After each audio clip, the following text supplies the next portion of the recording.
What's going on, guys? It's Reese here from Instillment, and today I am going to be walking you through the business card hologram effect that I did. A few people asked for a tutorial, so I'm just going to walk you through the basics, and when I say basics, I mean the absolute complexity of tracking a hologram into your scene. And as always, before we get into this video, if you guys could subscribe to our channel and like the video, it really helps with our content creation.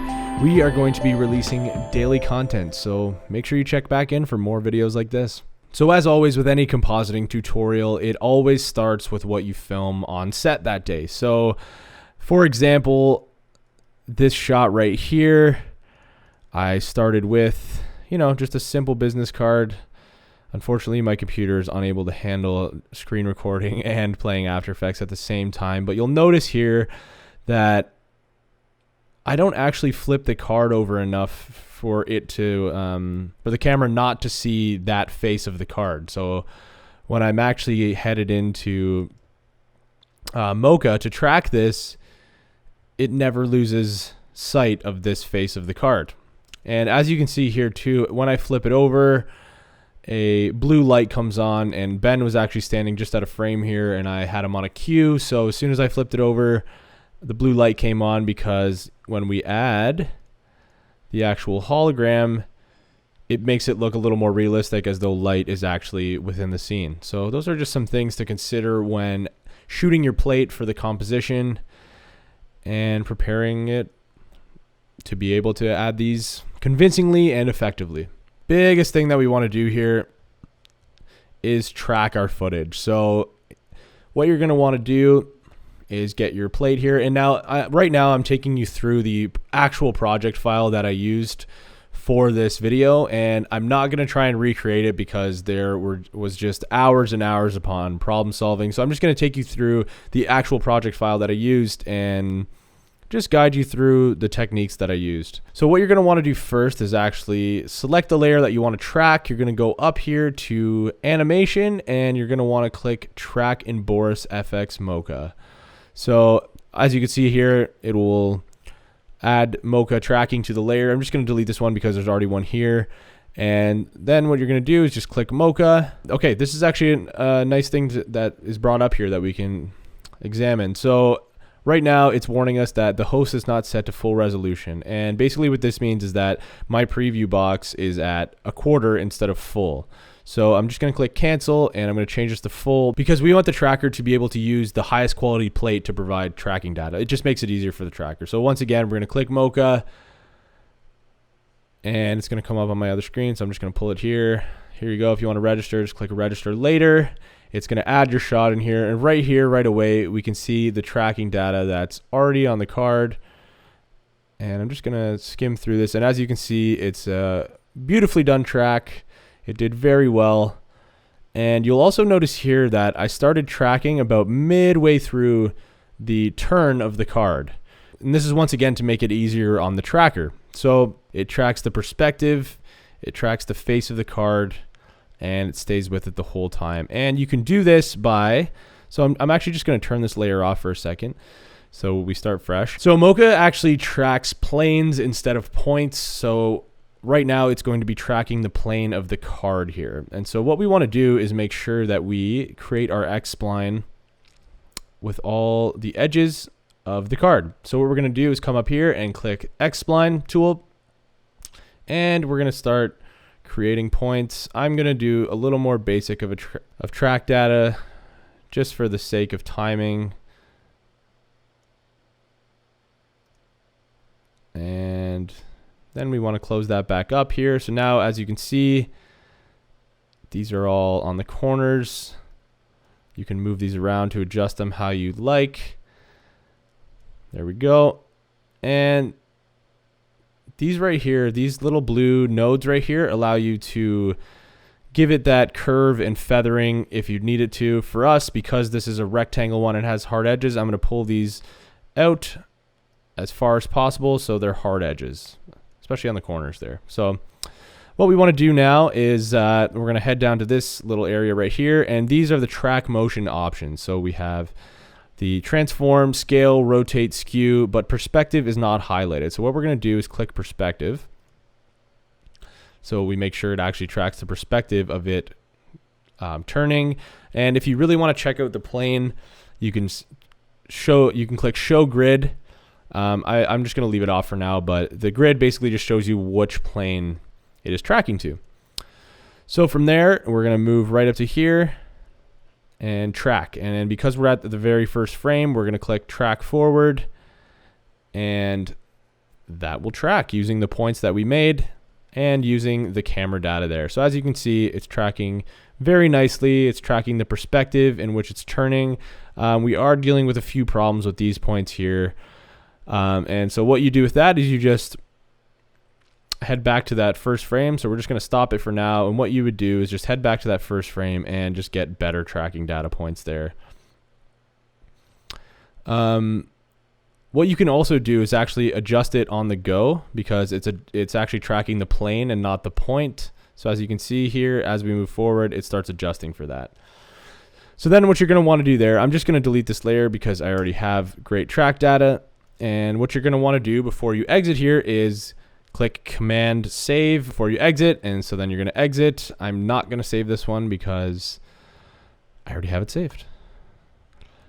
And so now what you're going to want to do is head into tracking data. So what you want to do is actually go right away to the export option, and you're going to choose corner pin support motion blur, because motion blur makes everything feel a little more like it belongs in the scene. And then I actually already have a null here, but what you're going to do is create a null. So I'm just going to activate that. As you can see, it's already tracked to the card. We're going to go back to our plates. So before anything, we're going to click create track data, which will give us all of this information. And when you actually click on that, it shows the planar surface on the card and on your plate.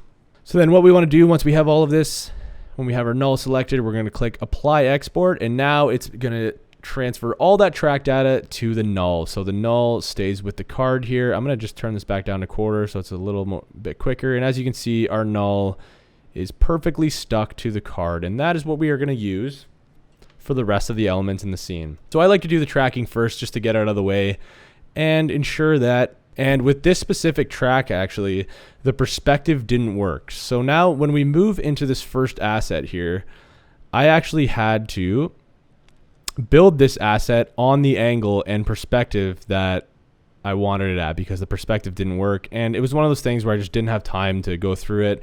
So you can build your asset however you want. It's all preference. There's so many downloadable things on things like Envato Elements, or, even Google. There's all kinds of overlays and stuff, but try and use royalty-free stuff when you can, because that's just the right thing to do. These assets right here were actually from Envato Elements. They came in a package, and so I'm just going to turn all these off for now. And what I like to do with anything hologram related, or, if it's supposed to be mimicking a light, I like to build these assets as white solids. And I do this because Video Copilot actually released a thing called color vibrance. And what that does is create realistic looking vibrance and color for light elements. I mean, it creates it for all kinds of elements, but it works really well with things that are supposed to be replicating light.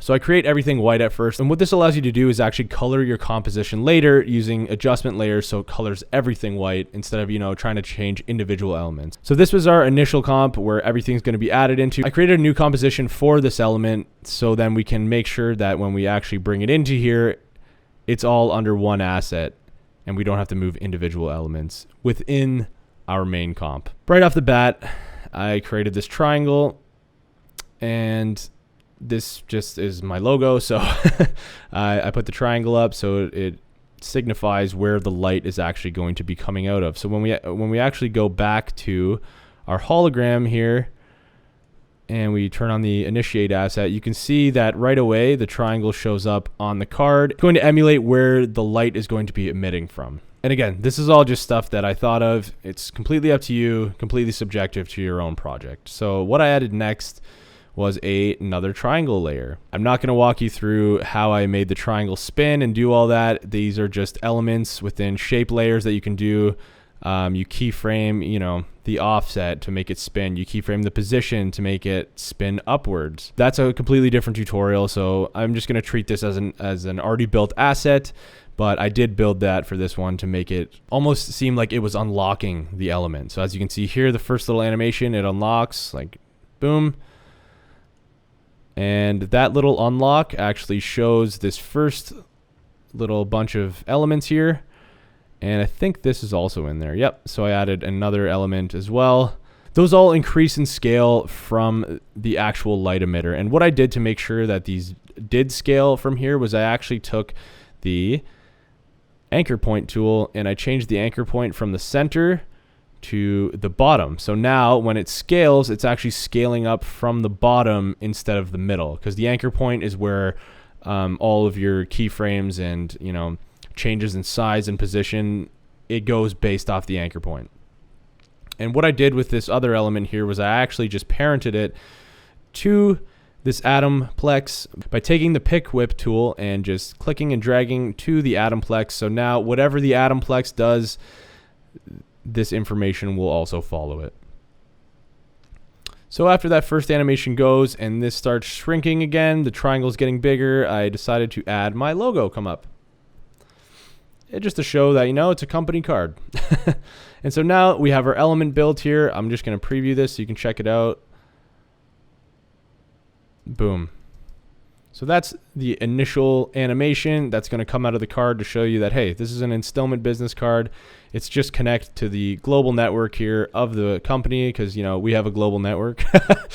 And yeah, then the logo comes up, boom. But as you can see, when we go back into here, it's looking a little boring because the color is just white. It looks pretty cool, but I knew that I wanted it to be blue because that's my company color. And so I had Ben turn on that blue light to emulate this light in the scene. And so what we're going to do is head back into our initiate asset, and we are going to add a color vibrance on this layer.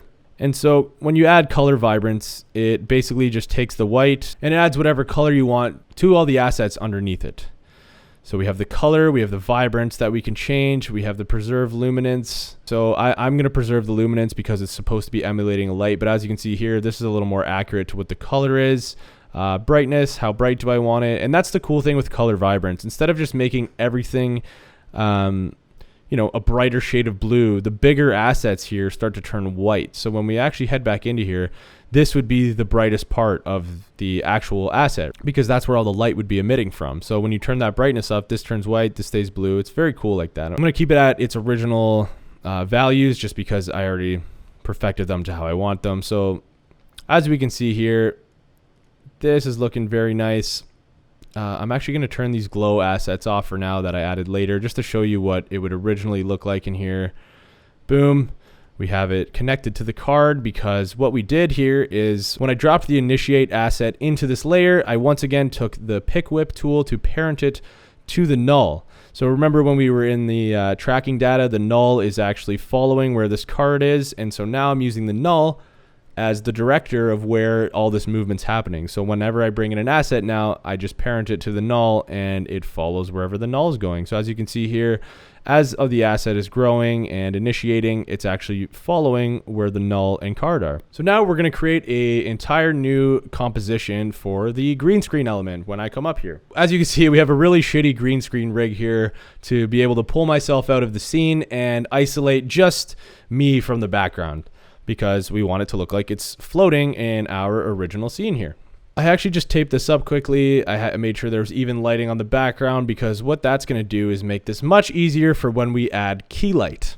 And key light is something that takes out all the green screen elements to this. So when we add key light here, boom, green screen gone, which is great. And what you do with that, you just grab this right here and you click the actual color of green. And what that does is takes whatever that color is in your shot, it will actually take it out. We see the final result here. Everything's looking like pretty solid for the most part. But what we want to do here is click in the view and we want to go screen matte. And we just want to make sure that there's no little black dots here because everything in white is going to be left in the shot and everything black is going to be cut out. We want to open up the screen matte area here. And as you can see here, I already have my values set, but what this does is basically just helps you refine your key a little bit more than if you were to just throw on key light alone. So if we set these to what their original values are. As you can see, some of my teeth are being keyed out. This isn't looking very good at all. So what we want to do is we want to play with the clip white, the clip black, and the screen softness. So I'm just going to undo this because I already had the value set. And as you can see here, when we turn up the clip black, it gives us a really nice matte. You can see there's no black within the footage that we want to keep, which means nothing's being keyed out within that footage. And the green screen is being keyed out fully, which looks great. So we're going to head back over to final results so we can see what we're doing. And that's perfect. So I'm sure you might be wondering, well, like, what about all this other stuff? And that's a perfectly okay question to ask. So what you want to do here is now create a mask around everything that you don't want in the scene, because we just want me. So I'm just going to add the masks that I already had on here because they're already good to go.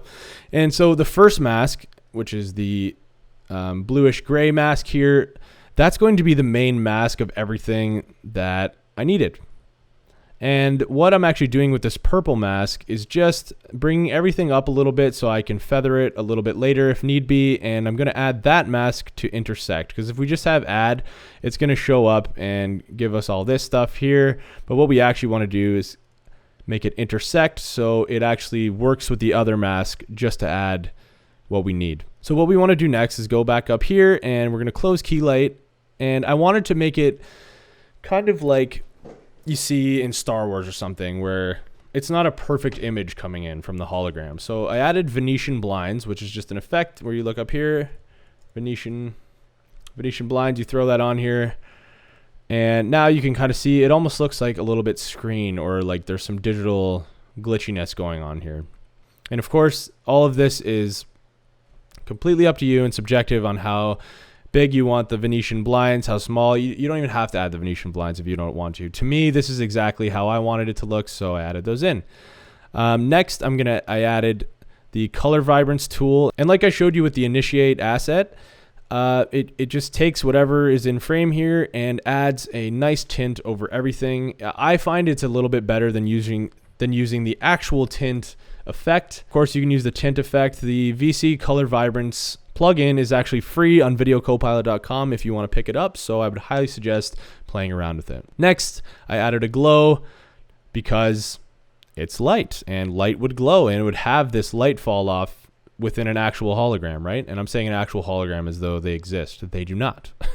If we go back into our first asset here, I'm just going to turn on the hologram for now. Right away, you see that is not looking very good, because there's no light really coming from here, and it just looks like I'm floating within the scene.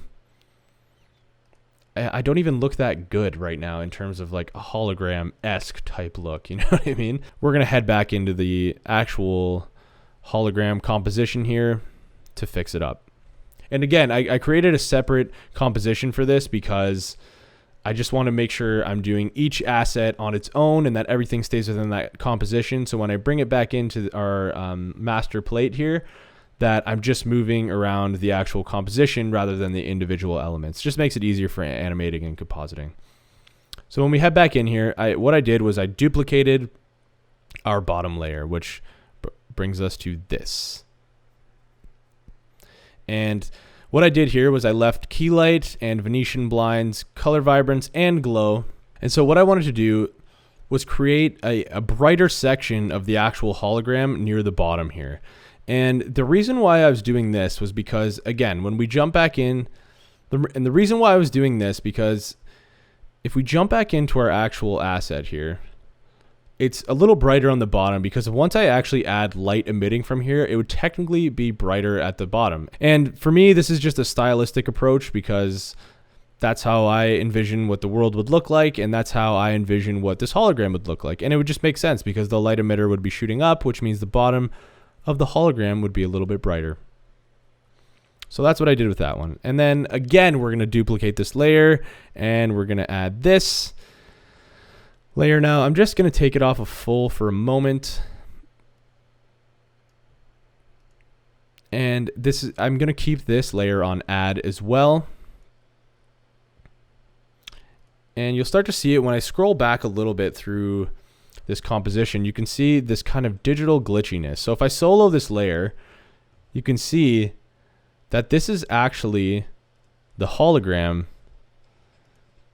but I just have it in certain sections here and to make it look like this. So let's start from the beginning here. So here's the element on its own. And what I did was I added 2 wipes. I just called them upper wipe and lower wipe so I knew which one I was dealing with. And this is actually a linear wipe effect under transition. So you throw it on there and then you have them going opposite of each other. So you have the upper one going at a 180 degree angle down, and then the bottom one at a 0 degree going up. And then to have them just create this little space, you just offset their starting points by a tiny bit so that when they play through, they hold on to this space but move up together. So for me, I wanted to move this upwards because I wanted it to look like there was a digital glitch going through. So as you can see, it's moving up, but that just looks like a bright line going through. And yeah, you can do that for sure, but I wanted to have it a little more stylistic. So I added mosaic, and what mosaic does is it just breaks up whatever you're doing into little squares, like a mosaic. So as you can see, that's with mosaic, this is without. So it just broke it up. It made it a little bit blurry, a little bit more blocky, as though, you know, the full quality transmission wasn't coming through. And then to make it even more digital, I threw on find edges and I clicked invert on it to make it go inverted. But if you keep it on like this, it just stays white and it finds the edges and creates these cool little colors here, which I liked. But I kept it on invert because that's the style that I wanted to go for. And so when you see the final product, you see this little digital glitch just moving throughout the picture as though, you know, there's some interference going on there. If we come back into our master comp here, we can see that things are looking pretty good. So we have the glitch, we have the blue, it looks like a hologram. That looks pretty good. Looks pretty good. However, I want this to be a super high-tech hologram, and it actually has a lot more quality than what we're used to seeing. So I'm going to duplicate the layer again. So now we have 4 layers, except I'm going to change the blending mode back to normal. And so once I turn this on, it's going to be the same type of thing, except what I did here was I lowered the opacity. And so as you can see here in my bottom comp, I actually lowered these opacities to whatever I saw fit. So if we go 100 on all of them, here's what they would look like. And that doesn't look very good, right? So I'm going to add all these elements back. But the biggest thing that you can see here is that this doesn't look very good. And as you can see, it's not as blue as the rest because I actually took the VC color vibrance out. And the reason for that is because I'm going to add a Lumetri color layer on here to bring back some of my skin tones, because I just think that would look better if I had a little bit of skin tone back in there. I'm looking healthy. I'm not looking blue. You can tell this is a high quality hologram. So then lastly, I'm going to throw a matte choker on this top layer. And what that is going to do is just take away those little edges here. So if I turn it back off again, you can see there's kind of like a little blue highlight happening around the edge of my head. And I'm just going to turn it back on, and that gets rid of it because I don't want that little halo around my head there. These are all just stylistic things that I chose to do. I chose to bring back in skin tones. I chose to add the Venetian blinds, the glitches. These are all just little extras. So when we hop back in our main comp here, we see that, okay, there's better skin tones. Once again, we have a little bit of an incomplete image here. We see that we have the asset tracked, we have the hologram tracked, but nothing looks like it's actually emitting light. So what we want to do here is we'll just start with the actual hologram here, and we're going to add a glow effect. So I'm just going to turn that on, and right away you can see that's pretty intense glow. So what I'm going to be playing with right now, because when we first started out with that, as you can see, there's a lot of highlights blown out here. So I'm going to head right over to the threshold, and I'm just going to increase that a little bit so we get rid of those highlights. The glow is still there. As you can see, if we turn it on and off, the glow is definitely still there, but we want to make out some detail in the face. So there's our glow effect on that. We're going to move down to the initiate asset, and we're going to throw on our first glow. So right away, you can see that's not as intense as you'd like it to be. But the cool thing about compositing is that layering is so powerful. Our first glow doesn't do much, but when we add our second glow on, you can see, wow, okay, that looks like it's actually emitting light. I'm not going to go through all the settings that I created here. If you can take a quick look, pause the video if you need to get the exact effect, but whatever your asset is, it's going to be different values. So I made the glow radius very high, so it looked like there was a lot of light fall off on the second glow. Glow intensity and threshold were fairly high because I, again, wanted to make it look like it was emitting a lot of light. But it still feels a little bit incomplete because there's nothing actually showing the light coming up into here, just kind of floating. So what I did was I brought in two assets here. I'm just going to turn this off. And this is subtle dust and subtle beams. And what I did with these two guys is I actually had them tracked to the null as well. And see how they just give that nice little light fall off? There's a blue and a white one there, and these beams kind of just move around, and they're very dynamic. And I threw them on the add blending mode so they would blend in more of the scene. When I unsolo these, you can see now these two elements are actually added within the scene. What I did for the second one here that's on top, I actually tinted it blue so it would make more sense with the blue light. I left the first one a little bit white and yellow, so it matched a little bit better with the actual white emitting lights at the bottom. And that's about it, honestly, guys. I mean, to really pull everything together, I took this final exported shot and put it into Premiere. And what I did from there was just threw a color grade over top, so it blended all the elements. And naturally, sound design made everything come together. So right now, we're just going to hop over to Premiere. Now with everything in Premiere, this will be much easier to show you. I started off with a glitch transition just to show you that, hey, this is going to be a techie type of thing. I have a song in the background to fill any empty space between sound effects, and I'm not going to take you through sound design right now, but I made sure anything that was animated had a sound effect so it sounded realistic. And then I threw back in my voice, and what I did with my voice was I actually added a few different effects on here. I had an equalizer on here. I dropped the lows so it sounded a little more like it was coming from a radio. I then added a compressor to make sure the voice sounded full. And then I finished off with some reverb, and I set it to vocal reverb just to add a little bit of echo as though, you know, it was reverberating around the room. Well, there you have it, guys. There's our hologram tutorial. As you can see, for just a 13-second clip, there's a lot of time that goes into creating something like this and a lot of problem solving to make sure that everything comes together smoothly and everything works. So if you liked the video, hit that like button and subscribe to our channel for more content like this as we have more daily content on the way. Thanks for tuning in, and we'll see you guys next time on Instillment HQ.